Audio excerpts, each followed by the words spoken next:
Tu viens d'avoir le bac ou tu veux te reconvertir dans un domaine d'avenir, faire le choix du numérique et rejoindre l'école supérieure d'administration, d'économie, de journalisme et des métiers de l'audiovisuel (ESAE). De nouvelles filières sont disponibles dès cette rentrée: informatique et multimédia, informatique industrielle et maintenance, réseau informatique et télécommunications, système informatique et logiciel, sans oublier les filières initiales: administration générale, administration des finances, administration des affaires, sciences juridiques, sciences économiques, sciences de gestion, journalisme et métiers de l'audiovisuel. ESAE est disponible sur 4 sites: Cotonou-Badjoumendé, Cotonou-Akpakpa, Abomey-Calavi et Parakou. Pourquoi choisir l'ESAE? Des formations conçues pour le marché de l'emploi, des enseignants expérimentés et passionnés, des infrastructures modernes avec équipement de pointe, des opportunités de stage et d'emploi garanties. Les inscriptions sont en cours et les places sont limitées. Ne rate pas ta chance,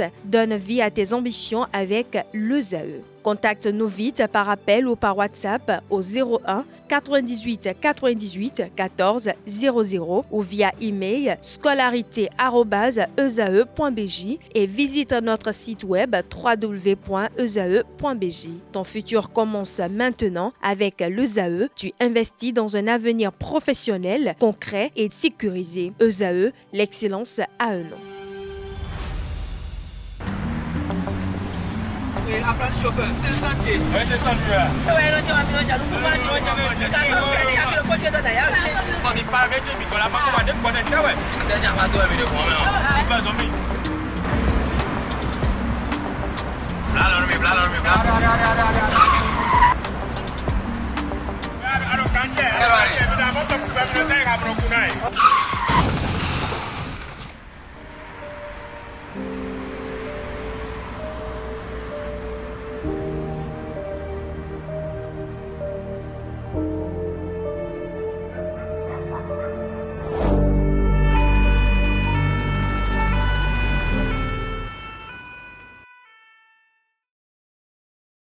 Ensemble, disons oui à la courtoisie au volant. Stop à l'excès de vitesse, à la distraction au volant et à l'incivisme sur la route. Lundi 15 juin 2026, mesdames et messieurs, bon après-midi. Nous sommes sur ESAE Télévision. Les informations hors du Bénin se décryptent tout de suite et maintenant. Le Nigeria, la France, les États-Unis et l'Australie s'invitent au décryptage. Pour en parler, j'ai avec moi Martial Akwete, il est analyste géopolitique. Bonsoir Martial. Bonsoir Tatiana. Comment ça va? Ça va très bien. C'est toujours un plaisir de partager mon plateau avec vous. Le plaisir est partagé.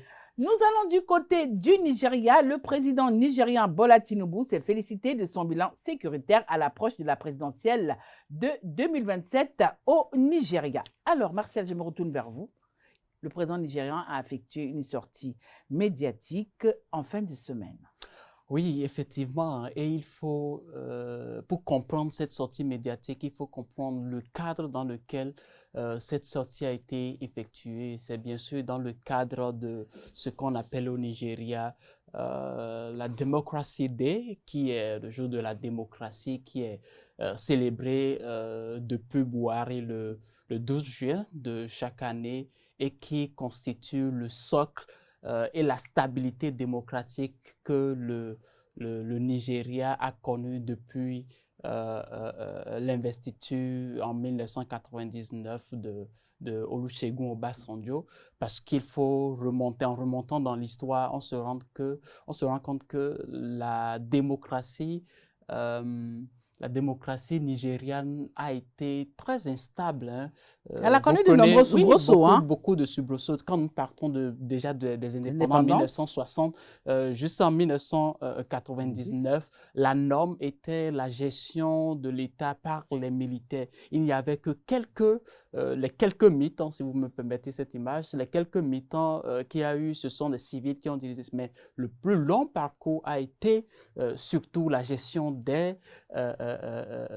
l'État par les militaires avec la force et toutes les situations qui y vont avec. C'est justement ce qui explique que le Nigeria a été très strict dans ses bottes quand les coups d'État ont commencé à se faire remarquer dans la zone ouest africaine. Et donc, ce jour commémore cette stabilité qui a été retrouvée depuis déjà près de 27 ans et qui est la base, le socle. Donc, à l'occasion de cette célébration, c'est le moment pour le chef de l'État d'adresser un message aux Nigérians. Et puisque nous nous rapprochons d'un contexte électoral, c'est-à-dire les prochaines joutes électorales sont à l'orée, c'est le moment de faire une sorte de bref bilan et de montrer l'avancée du Nigeria sur les différentes préoccupations des Nigérians. Alors, on a constaté quand même que dans cette allocution présidentielle, il a beaucoup mis l'accent sur l'aspect sécuritaire. Il a même déclaré, je cite, que l'État nigérian, l'armée a quand même eu à tuer près de 13 000 terroristes. Alors, je vous pose la question de savoir, est-ce que c'est un exploit quand on continue de voir un peu ce qui se passe présentement au Nigeria? Bien, effectivement, durant cette allocution, il a fondamentalement évoqué deux préoccupations. La question sécurité était au cœur et ensuite la préoccupation économique. Au niveau de la question sécuritaire, moi je reste encore très sceptique des différents chiffres à avancer. Il reste que cela soit vérifié. Il a parlé bien sûr des 13 000 terroristes neutralisés. Il a parlé des capacités, des efforts déployés, 5 000 policiers recrutés, des milliers de militaires qui ont été recrutés, la dynamisation du renseignement, la coopération extérieure qui ont permis de pouvoir cibler davantage les positions des terroristes. Et dans tout ce dispositif, ce que je note, c'est que l'accent a été mis davantage sur l'aspect militaire de la chose, l'aspect militaire de la lutte contre le terrorisme qui est devenu un mal presque systémique et systématique au Nigeria aujourd'hui. Mais ce que moi je veux mettre en exergue ici, c'est que il faut comprendre qu'il y a plusieurs autres États dans le monde bien plus puissants que le Nigeria hein, et qui ont des budgets de défense et de sécurité très avancés, faramineux, mais qui ne sont toujours pas venus à bout du terrorisme et qui sont toujours en proie au terrorisme. Alors aujourd'hui, est-ce qu'il faut se vanter des résultats militaires obtenus comme étant un facteur durable de sécurité au Nigeria? Je ne pense pas. Et je ne dis plus non plus que l'élément militaire ne doit pas être utilisé ou n'est pas utile. Mais ce sur quoi je veux mettre l'accent, c'est qu'au-delà de l'aspect militaire qui est souvent priorisé pour résoudre ces genres de nouvelles conflictualités, c'est-à-dire le terrorisme et les autres formes de nouvelles conflictualités, n'est pas le moyen le plus efficace et le plus durable pour gérer ces crises-là. Ces crises ont pris certaines formes qui sont basées aujourd'hui notamment sur les vulnérabilités sociales, les souffrances sociales, et à cela est combinée l'exposition de tout ce qui se passe en dehors de la souffrance que les populations vivent. Et quand nous voyons cet équilibre, il y a de l'autre côté ces personnes qu'on appelle les entrepreneurs de violence qui capitalisent sur ces frustrations nées des déchirures sociales, de la déchirure du lien social pour mettre les sociétés à feu et à sang. Et donc, l'aspect social de la question doit être au cœur de la stratégie de lutte contre le terrorisme. Mais apparemment, les États ne sont pas encore s'investir davantage dans cet aspect. Je crois que c'est ce que le Nigeria devait faire prochainement. Mais oui, justement, lorsqu'il a avancé ces chiffres, il y a certains analystes et observateurs de la vie politique nigériane qui prennent ces chiffres-là avec peu de crédibilité. Pourquoi selon vous? Parce que vous-même, vous avez dit que vous prenez ces chiffres avec pincettes. Donc, vous n'avez pas foi à ce que le président Ahmed Bola Tinubu a avancé comme chiffre.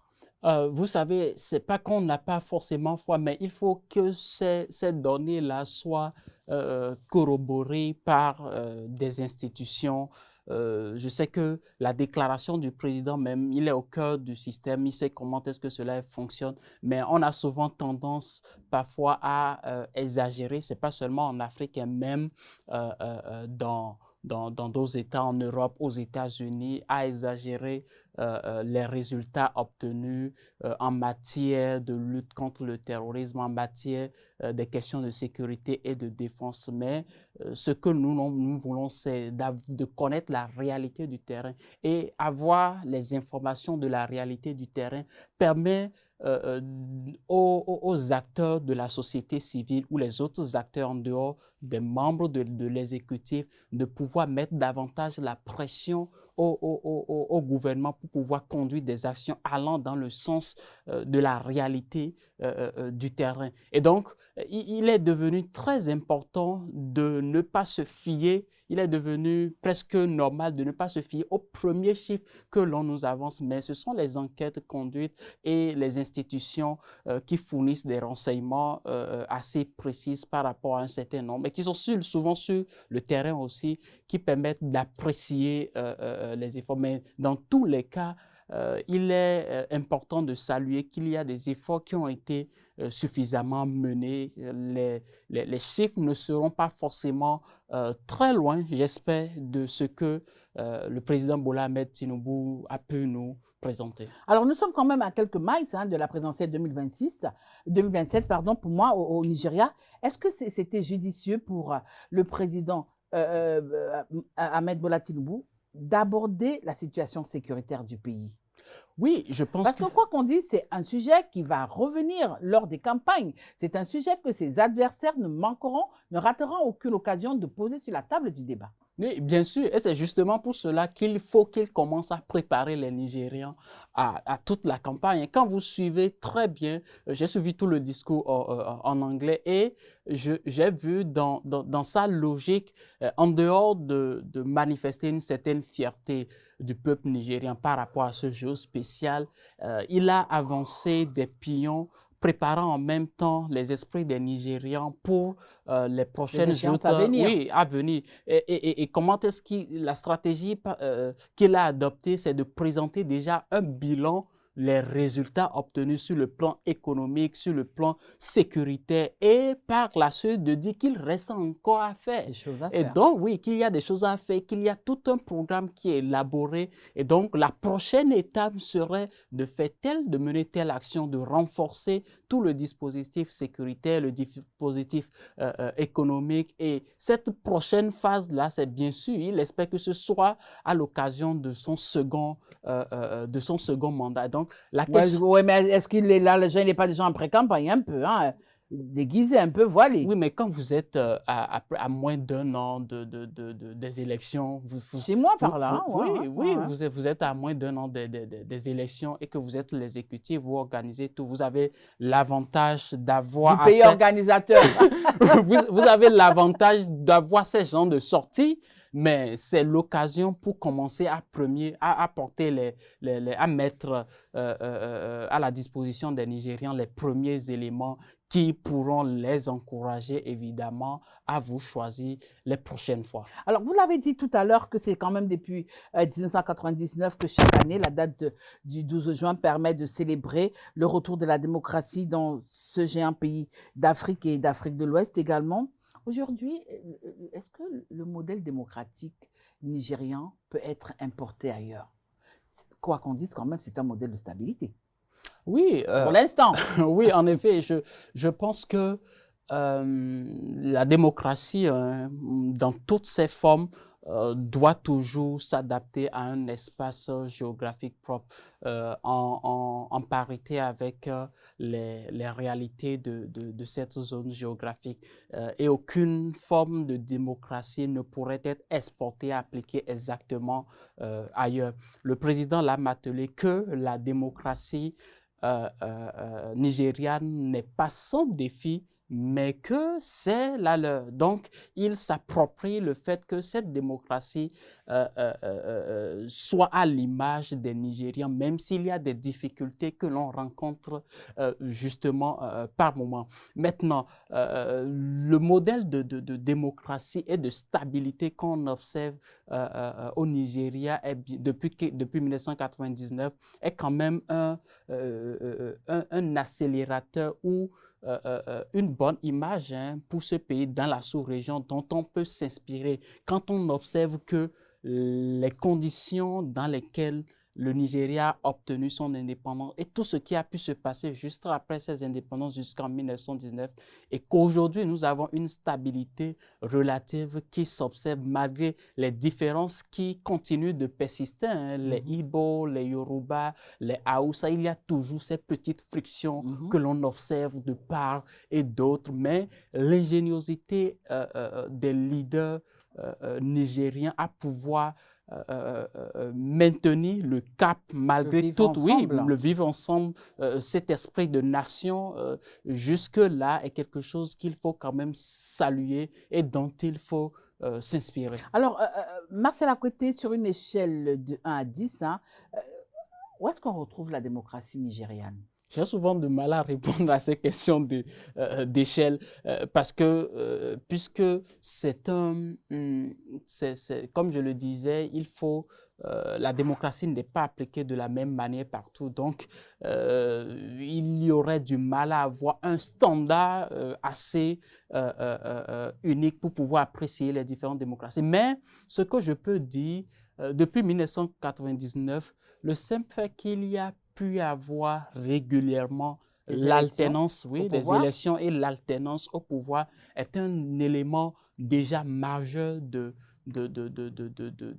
la démocratie nigériane quand on sait que pendant longtemps, pendant environ 27 ans ou 29 ans, le Nigeria, les militaires ont dicté la loi. Et quand bien même des civils, civil a été élu en 1993 avec tout ce qu'il faut, les militaires ont remis en cause tout cela. Donc voilà, justement. Donc ce premier aspect de l'alternance régulière est aujourd'hui un facteur qui témoigne de l'avancée démocratique du Nigeria. Mais en dehors de cela, je ne pense pas que l'on a eu, quand on observe les réactions, les rapports des organisations internationales en matière de droits de l'homme, en matière de liberté d'expression, la manière dont les médias sont traités, il n'y a pas, à mon avis, selon les informations que j'ai maintenant, quelque chose qu'il faut forcément condamner en matière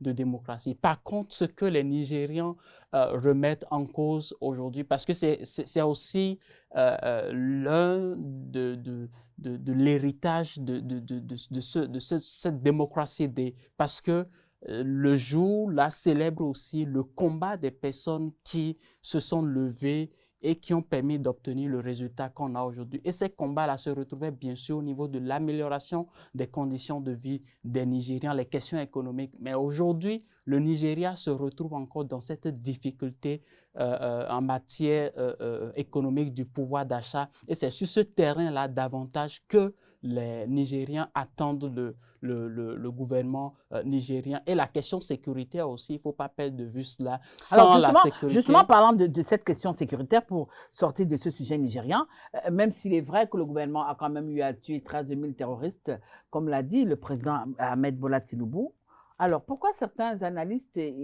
géopolitiques comme vous estimez quand même que, oui, il y a eu des opérations, mais que ces opérations n'ont qu'un impact limité?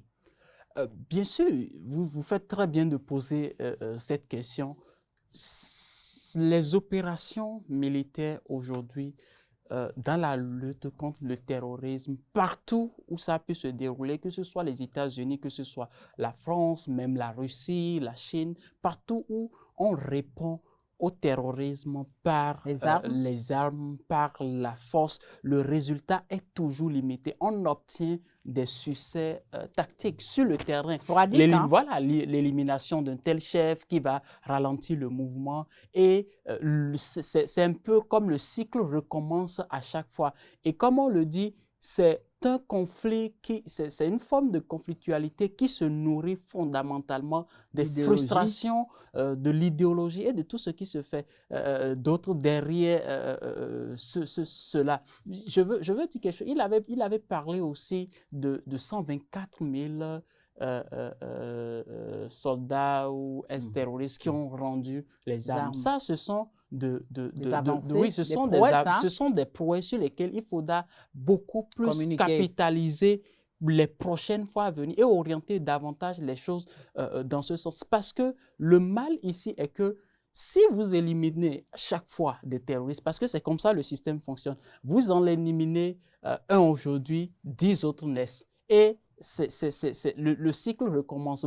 Plus vous en tuez, plus on recrute, plus ça crée des frustrations. Et il y a des polémiques qui ont circulé au Nigeria qui circulent déjà depuis quelques années, que dans les frappes, il y a eu certaines même qui ont été confirmées, dans les frappes où parfois les civils sont victimes de ces frappes-là. Et quand vous frappez des positions terroristes où vous faites des erreurs parfois de calcul stratégique et vous ciblez des civils et que ces civils-là, au fur et à mesure qu'ils s'avancent, se rendent compte que l'État qui est censé les protéger est celui dont il faut se méfier le plus et que vous avez l'autre acteur qui vient vous dire, mais voilà ce pourquoi nous luttons et on vous fait la proposition, on vous donne des garanties de stabilité parce que vous avez de l'argent, vous avez des armes, vous vous sentez un peu honoré, respecté dans la société. Cela augmente davantage le risque de recrutement des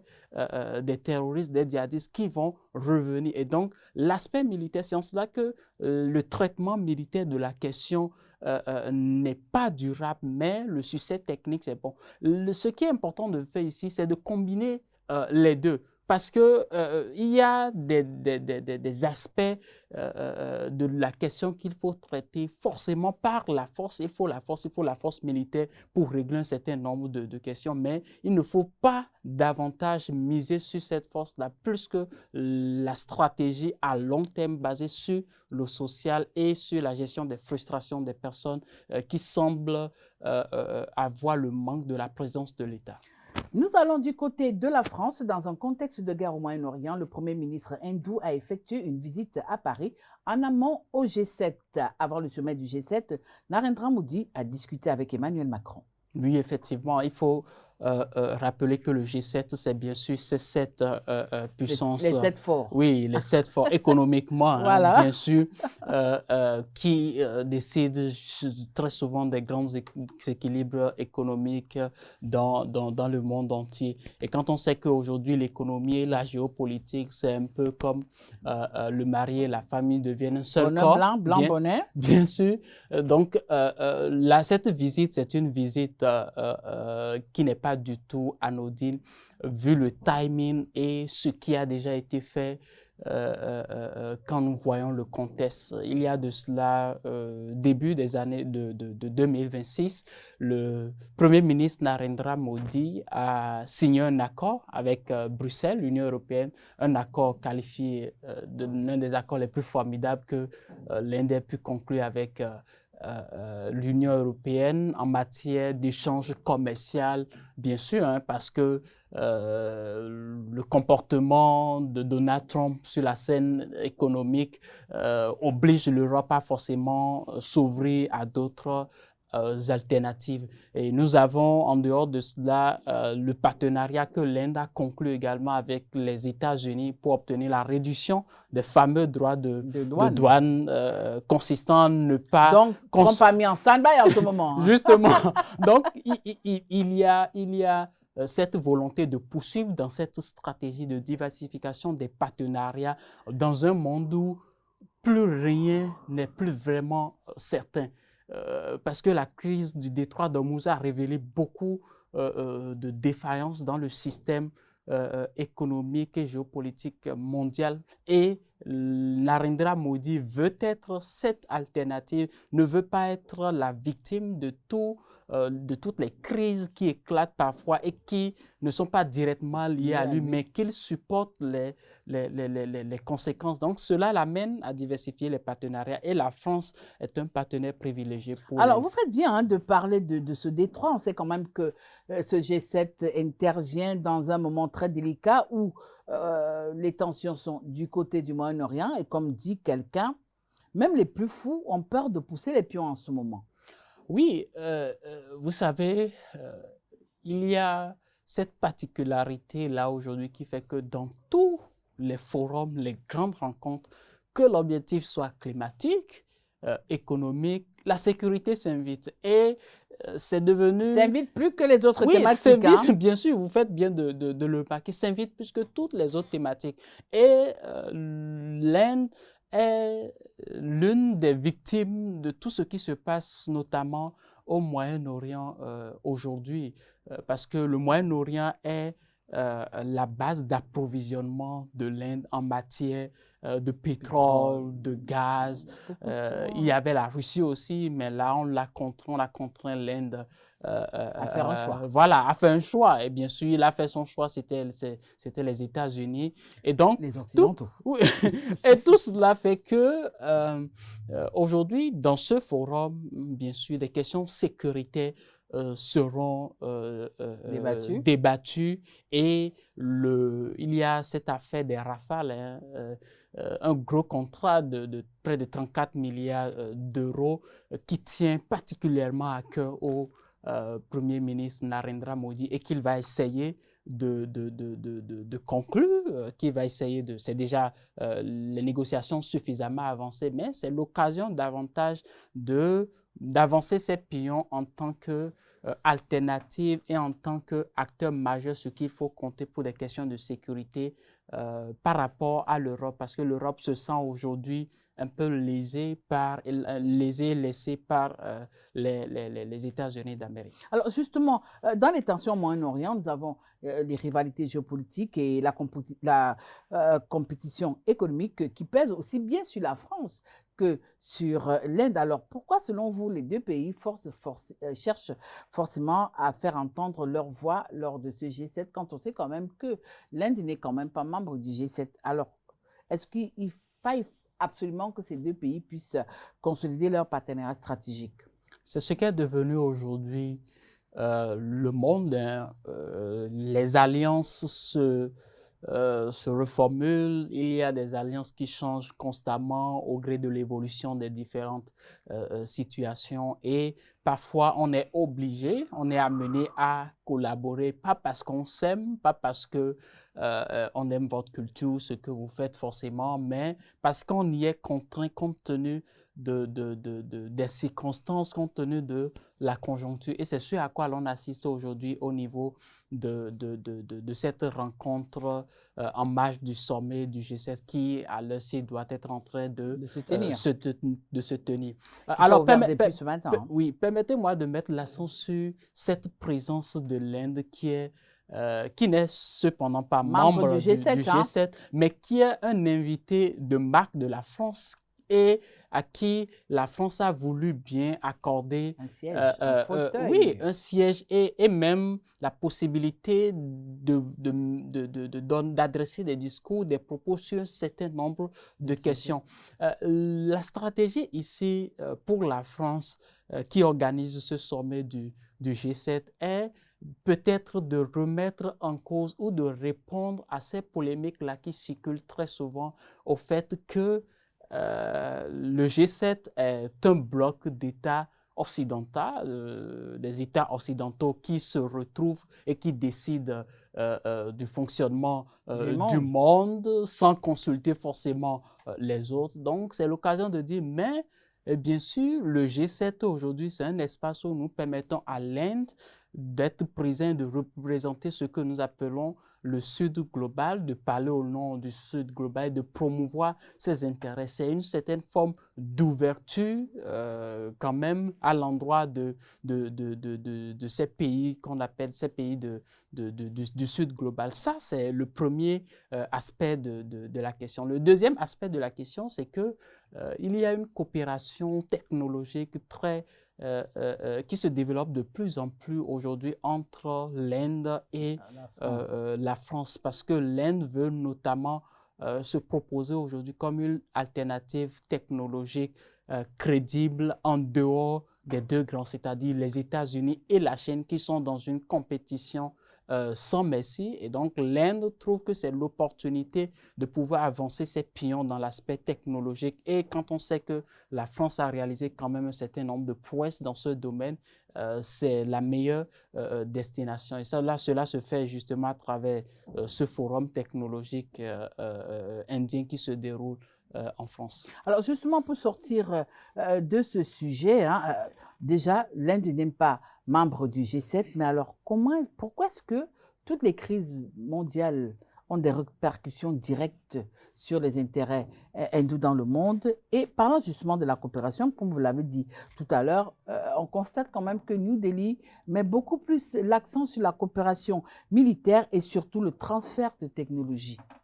Oui, pourquoi est-ce que la première partie de votre question, pourquoi est-ce que les conflits affectent autant l'Inde? Oui, toutes les crises mondiales, l'Inde n'échappe pas et ça a des répercussions sur ses intérêts. Je veux dire que ce n'est pas seulement l'Inde, hein, c'est presque tous les États du monde aujourd'hui. Oui, mais l'Inde prêche pour sa paroisse. Hein? Oui, oui, justement, et c'est tout à fait normal et légitime. Hein.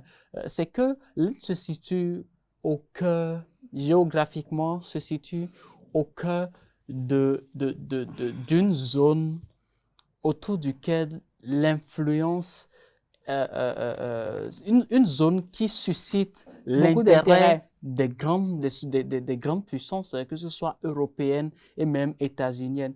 Et en dehors de cela, c'est une zone qui, je vais parler du Moyen-Orient, qui est en matière de stabilité problématique. Et donc, il faut comprendre que chaque fois que l'on se retrouve dans une difficulté dans cette zone, l'Inde est directement impactée parce que il veut s'ériger en matière régionale comme un acteur de premier plan dans la région. Et il est aussi au cœur des routes de circulation, hein, des grandes marchandises à travers le monde. Donc, tout cela fait que les conséquences se font ressentir directement, pas au niveau de l'Inde, et les accords dans lesquels le partenaire indien se retrouve impliqué aussi fait que il ne peut pas rester en marge de tout ce qui se déroule comme conflit parce qu'il a des intérêts partout. Il y a des Indiens un peu partout dans le monde. Il y a des Indiens à protéger. Il y a l'élément sécuritaire. Donc, pour déboucher sur la seconde partie de votre préoccupation qui consiste à savoir pourquoi l'accent est mis sur la coopération militaire et le transfert de technologie. La coopération militaire. Depuis ce conflit en Iran, et bien sûr, bien avant les attaques du 7 octobre, tout ce qui a pu se passer durant ce laps de temps a permis à l'Inde de comprendre aujourd'hui que si l'Inde doit assurer sa sécurité, elle doit compter sur elle-même. Et c'est ce qui est devenu le leitmotiv de la plupart des États européens aujourd'hui. En Afrique, ça ne semble pas encore être la norme, mais on sent que la présence de Donald Trump et le choc qu'il a provoqué à travers les tasses au niveau économique, à travers les menaces au niveau de retrait de l'OTAN, les guerres ou le conflit qu'il a déclenché en Iran, ont permis de savoir qu'aujourd'hui, il faut se tenir prêt. Et pour se tenir prêt, il faut avoir les capacités d'assurer sa défense. On a vu que dans le Moyen-Orient, l'Arabie saoudite, le Qatar, même Bahreïn, ont du mal à répondre aux représailles iraniennes. Et cela a révélé fondamentalement que la dépendance vis-à-vis des États-Unis d'Amérique en matière de sécurité ne les a pas vraiment protégés. Et il faut s'attendre à l'avenir dans cette zone aussi que ces États commencent à mener des politiques militaires beaucoup plus avancées, augmenter leur budget, multiplier les moyens de défense, acquérir davantage de moyens. Peut-être, on ne sait jamais, commencer à remettre en cause les bases dans la zone. Alors, vous parlez de défense, hein, ça nous amène tout droit du côté des États-Unis. Washington souhaite réduire le nombre d'avions de chasse sur leur base de l'OTAN. Là, nous sommes du côté des États-Unis. Alors, nous sommes à quelques semaines du sommet de l'OTAN Et comme à l'accoutumée, l'oncle Sam met la pression au vieux continent. Oui, je pense que le vieux continent a certainement compris ce que c'est que la pression, hein, sous ce second terme de Donald Trump. Il faut comprendre que, premièrement, l'information circule, il n'y a pas encore eu de confirmation, il n'y a pas encore eu vraiment d'actes directs qui puissent montrer que les États-Unis retireraient des équipements militaires. Ce n'est pas seulement les avions, il y a des équipements militaires beaucoup plus stratégiques et indispensables pour la force et la puissance de l'Alliance que les États-Unis entrevoiraient de redistribuer ailleurs où il semble que leurs intérêts sont les plus prioritaires. Et donc, qu'est-ce que cela révèle certainement, si cela se confirme avec le temps que les États-Unis vont oui, mais avant de nous dire si, quels seraient, par exemple, les aboutissants après, est-ce qu'aujourd'hui, en tant qu'analyste géopolitique, lorsque vous regardez un peu la géopolitique du monde, est-ce qu'aujourd'hui, les États-Unis ont un intérêt à mettre de la pression à l'OTAN par rapport à ces questions de retrait de ses bases? En tout cas, Donald Trump pense qu'il a beaucoup plus intérêt à le faire. Pour lui, il y a un certain nombre de facteurs. Ça, c'est Donald Trump. Je pose la question au géopolitique, à l'analyste géopolitique. Aujourd'hui, je pense que c'est lui qui représente la position américaine et malheureusement, je vais peut-être vous décevoir en le disant, la tendance est beaucoup plus en sa faveur, hein, quand nous sommes au niveau des citoyens américains qui veulent désormais que les fonds américains, le denier américain qui est dépensé suffisamment ailleurs puisse revenir, hein, dans le portefeuille américain. Donc ça, c'est un élément clé sur lequel le président Donald Trump a le soutien de la plupart des Américains, pas tous les Américains évidemment. Et cela coïncide bien sûr avec son intérêt, sa revanche peut-être, hein, à l'endroit des Européens qui ont refusé, hein, d'intervenir dans ce qui se passe au Moyen-Orient.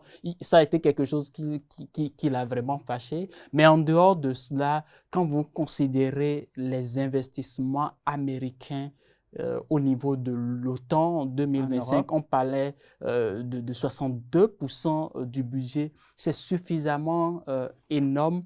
Et quand nous voyons que le président Donald Trump est dans la logique transactionnelle de façon permanente, c'est-à-dire nous sommes en relation, nous vous apportons beaucoup de choses, mais qu'est-ce que vous nous apportez en retour? Quand il observe ce jeu et qu'il voit qu'il y a déjà du mal que les Européens s'engagent à leur côté dans un conflit qu'ils ont déclenché, lui, dans son idéal, dans sa mentalité, ça devient inutile. Oui, mais les Américains n'avaient pas aussi cette garantie qu'en s'engageant dans cette guerre, Trump n'allait pas faire un rétropédalage. Mais alors, moi, je vous pose la question de savoir, lorsqu'on regarde un peu toutes les manœuvres auxquelles nous assistons depuis l'arrivée de Donald Trump, est-ce que ce ne serait pas, en cherchant à affaiblir l'OTAN, militairement parlant, est-ce que ce ne serait pas la mort des États-Unis au niveau de l'Europe, militairement parlant? Militairement parlant, ça ne sera pas forcément la mort des États-Unis, non plus celle de l'Europe. Sur le plan militaire, si tout est confirmé que les désengagements s'observent au niveau matériel, il va y avoir... Il y a de l'espace qui va se libérer, d'autres personnes viendront, certainement. Il y aura un vide technique, stratégique très important, ça c'est évident. En dehors de cela, l'effet que cela va produire et qui serait peut-être terrible pour les Européens, c'est que dans la continuité, même après avoir retiré tout ce qui est matériel militaire qu'on est en train d'annoncer, que le discours maintiennent le fait que les Européens ne sont pas des alliés privilégiés. Parce que quand le discours va avancer dans ce sens, ça va faire que du point de vue moral, de point de vue perception, parce que c'est ce qui compte aussi dans la dissuasion très souvent. Si votre adversaire pense que celui qui semble être votre protecteur de tout le temps n'a plus vraiment l'intérêt de vous protéger et il le démontre, est-ce que c'est vraiment sérieux? Ça expose également l'Europe qui se trouve en face du conflit russo-ukrainien. Et c'est comme ça que les Européens vont percevoir les choses. Nous sommes quand même en plein recomposition de la carte géopolitique. La carte géopolitique mondiale. Alors, est-ce que, en tant qu'analyste géopolitique, ces menaces à peine voilées des États-Unis ne pourraient pas pousser certains pays européens, qu'on le veut ou non, à aller frapper de l'autre côté, à aller frapper à l'Est, à aller frapper chez les Chinois, même si on dira que oui, c'est la quantité, c'est pas la qualité, mais au moins, est-ce qu'ils ne seront pas prêts? Parce qu'à un moment donné, les menaces, les gens en auront marre. Hein? Oui, il faut comprendre que les Européens ont déjà, ils ont compris tard, mais ils ont compris finalement, ils ont compris quand même. Ils ont augmenté leur budget. Pour la plupart de tous les États européens aujourd'hui, ils ont augmenté leur budget militaire de défense au-delà des 2% que Donald Trump réclamait. Bien sûr que cela ne permet pas d'acquérir le matériel militaire nécessaire aujourd'hui. Il y a toujours ce fossé-là qui existe de façon profonde entre les investissements. Donc, ça veut dire qu'il y a déjà un effort supplémentaire qui est fait au niveau des Européens. Est-ce qu'ils iront chercher ailleurs? Mais ils ne sont pas tenus de rester avec un allié qui ne veut pas forcément avoir le genre de relation qu'ils estiment avec eux. Donc, s'il y a possibilité, bien sûr, est-ce que les États-Unis sont prêts à perdre ces alliés aussi? Je ne pense pas que ce sera une perte assez directe, hein, comme on peut le concevoir. Les États-Unis et l'Europe partagent une très longue histoire. Cela ne veut pas dire que... Trump il s'en fiche. Oui, mais Trump, on dit tout, mais Trump a des limites hein, parfois. Vous voyez, il y a le National Defense Authorization Act de 2026, un acte adopté par le Congrès américain qui limitait le fait qu'on ne peut pas réduire les effectifs des soldats américains en Europe en dessous de 16 000. Aujourd'hui, on dit pratiquement que les États-Unis ont des soldats américains autour de 80 000 en Europe. Et cet acte-là oblige Donald Trump à ne pas franchir le seuil parce que c'est une loi.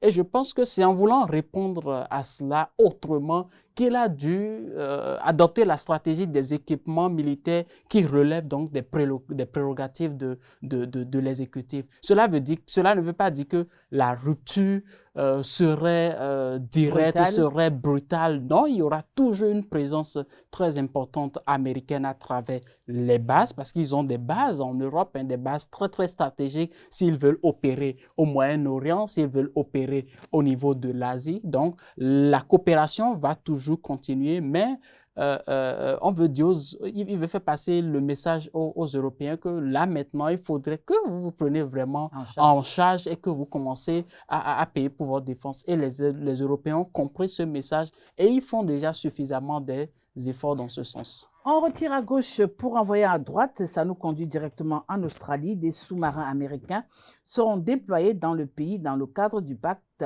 AUKUS. Alors, plusieurs sous-marins américains à propulsion seront bientôt déployés du côté de l'Australie. Oui, il faut dire que depuis quelques années déjà, la coopération entre les États-Unis et l'Australie ont connu des avancées, surtout en matière de sécurité, en matière de défense, pour les intérêts des deux États. Hein. Pour les Américains, c'est d'avoir une capacité de projection rapide en matière stratégique pour contrer les avancées, les velléités chinoises dans cette partie du monde. Et pour les Australiens, c'est bien sûr la sécurité hein, de ce territoire qui est entouré de la mer. Les États-Unis n'ont pas manqué même de remettre en cause une certaine relation, la relation diplomatique avec les Français, parce qu'il y a cette question de vendre des sous-marins entre les les États-Unis États-Unis et la et France en relation avec l'Australie. Donc, cela veut dire que l'Australie représente aujourd'hui une priorité dans le jeu de positionnement stratégique dans l'Asie pour les États-Unis. Et ce partenariat, bien sûr, va se développer au fur et à mesure que l'on avance. Et c'est dans l'intérêt également de l'Australie. Alors, d'où ma question, pourquoi choisir ce moment? Quand on sait quand même que c'est pas maintenant qu'on entend parler de ce pacte. Quand même, depuis 2025, 2024, déjà, on entendait parler de ce pacte. Mais boum, en 2026, là, ça refait surface. Est-ce que la guerre au Moyen-Orient n'est pas en train de redistribuer les cartes au niveau de cette partie du monde aussi? Là, vous avez totalement raison. La guerre au Moyen-Orient a redistribué les cartes un peu partout aujourd'hui. Toutes les actions menées aujourd'hui par les États-Unis d'Amérique, majoritairement en matière de sécurité au niveau mondial, ont tellement pris en compte le conflit iranien. Les Iraniens ont fait montre d'une résilience absolue et la capacité d'utiliser le détroit d'Ormuz de façon spectaculaire comme une arme vraiment sérieuse pour tenir le monde en haleine. Et donc, les États-Unis ont compris et plusieurs autres États dans le monde aussi ont compris. Et ça crée un dangereux précédent pour tous les États qui ont accès à ces infrastructures stratégiques des détroits, des voies de passage et de circulation des marchandises dans le monde entier. Ce qui fait que les États-Unis doivent aujourd'hui aller au-delà du cadre traditionnel des relations de défense qu'ils ont avec des partenaires qui sont restés dormants pendant quelques temps. C'est le moment de remettre de l'énergie dans ces relations. Oui. Alors justement, le choix de stationner près de la mer de Chine, est-ce que ce n'est pas une façon de mettre de la pression aujourd'hui à Pékin pour dire « Eh oh, désormais je suis là ». Oui, on est dans la région. Ça, c'est un message très clair. Et je ne serais pas surpris. Quand on sait que Pékin a quand même dicté sa loi pendant un moment dans cette partie du monde. Hein? Oui, et continue de dicter, parce que c'est sa région. Quoi qu'on dise, que les États-Unis soient présents là, de façon militaire. Non, quand je dis c'est sa région, c'est qu'ils sont présents. Et les Américains, le territoire américain ne va pas se déplacer dans la zone. Et donc, quoi qu'on dise, ils ont un avantage géographique, géostratégique. Mais ils ont quand même un territoire dans cette partie du monde. Oui, voilà. Parce qu'ils ont pas mal dit là. Qui le sait. Donc, il y a... Je ne serais pas surpris que dans les prochains jours, Xi Jinping décide également de mener un acte de représailles en réponse de la question qui lui a été adressée. Alors justement, en quoi ce stationnement de ces sous-marins à propulsion nucléaire américains seront bénéfiques pour Taïwan? Parce que certains analystes géopolitiques, vous estimez que c'est une très bonne idée et que ce serait vraiment désormais très bénéfique pour Taïwan. Oui, ce redéploiement, puisque c'est un redéploiement, ces sous-marins vont certainement quitter l'Europe, tel qu'on est en train ils pourront aussi quitter les États-Unis.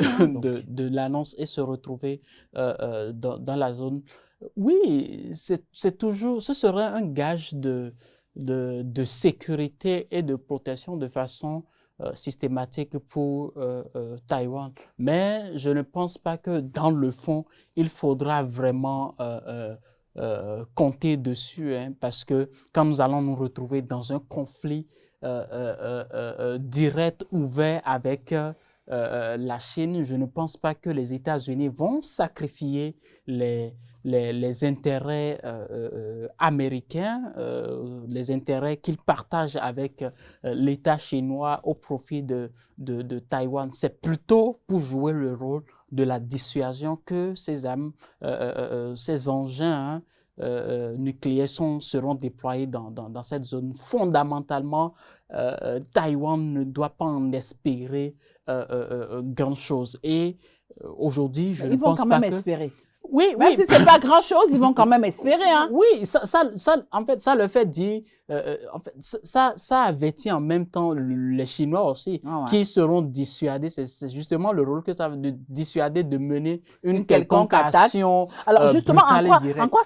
en quoi, pour terminer, hein, pour sortir de ce sujet et mettre un terme à notre émission de cet après-midi, en quoi la présence des sous-marins américains dans le cadre de ce pacte pourrait stabiliser la zone? Est-ce que oui, ça pourrait stabiliser ou alors non, ça ne pourrait pas stabiliser la zone? Non, vous pensez, c'est une zone, quand vous voyez la carte du monde, vous voyez où se situe l'Australie.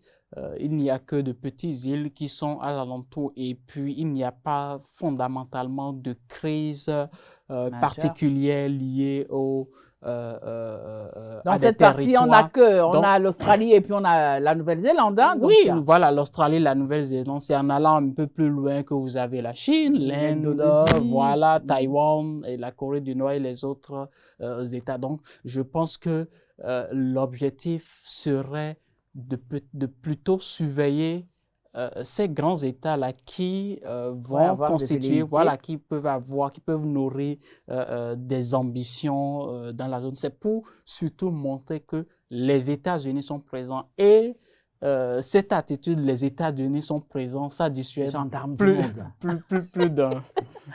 Voilà, c'est avec cette intervention de Martial Akwete, analyste géopolitique, hein, que nous mettons en terme à notre émission de cet après-midi. Nous sommes allés au Nigeria, en France, aux États-Unis. Nous avons terminé par l'Australie. Merci d'avoir partagé mon plateau. Je vous en prie, c'est toujours un plaisir. Voilà, chers internautes, hein, retrouvons-nous le lundi prochain, s'il plaît à Dieu, pour décrypter d'autres actualités. Ça se passe tous les lundis après-midi sur ESAE Télévision, la meilleure des web télé.